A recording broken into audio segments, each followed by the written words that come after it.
Hi friends, welcome to Yashikar. Vijay டிவியில் ரொம்பவே பரபரப்பாக போயிட்டுருக்க ஒரு சீரியல் தான் சக்திவேல்.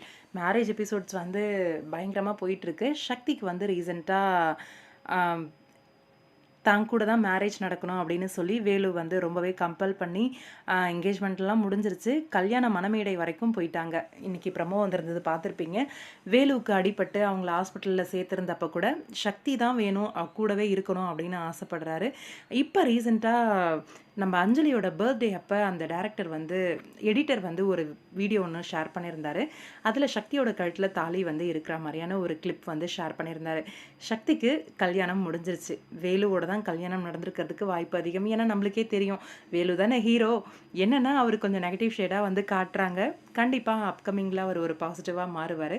வேலுவோட தங்கச்சிக்கும் சக்தியோட அண்ணனுக்கும் வந்து மேரேஜும் ஃபிக்ஸ் ஆகிருக்கு. அந்த கல்யாணமும் நடக்கிற மாதிரி மணமேடை வரைக்கும் வந்துட்டாங்க 2 ஜோடியுமே.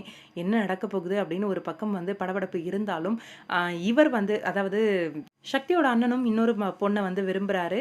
தன்னோட தங்கச்சிக்காக ஒரு கேள்வி கேட்க போக அவருமே வம்பல மாட்டின மாதிரி இப்போ இந்த கல்யாணத்துக்கு வந்து ரெடியாகி உட்காந்துட்டு இருக்காரு. இன்னொரு பக்கம் சக்தியை கல்யாணம் பண்ணிக்க இருந்த அந்த பையனும் இந்த கல்யாணத்தை நிறுத்துறதுக்காக வராரு. இப்போ சக்தி வந்து பேச்சை மாற்றி பேசுவாங்க அப்படின்னு நினைக்கிறேன். என்னை கம்பல் பண்ணி எல்லாம் கல்யாணம் பண்ணல, நானாக விருப்பப்பட்டு தான் கல்யாணம் பண்ணிக்கிறேன் அப்படின்னு சொல்லி. அதனால தான் இந்த கல்யாணம் நடக்கும் அப்படின்னு எனக்கு தோணுது. சக்திக்கும் வேலுவுக்கும் திருமணம் முடிஞ்சிருச்சு. அப்கமிங் இன்ட்ரெஸ்டிங்கான ட்ராக்லாம் இருக்குது, பார்ப்போம் வெயிட் பண்ணி.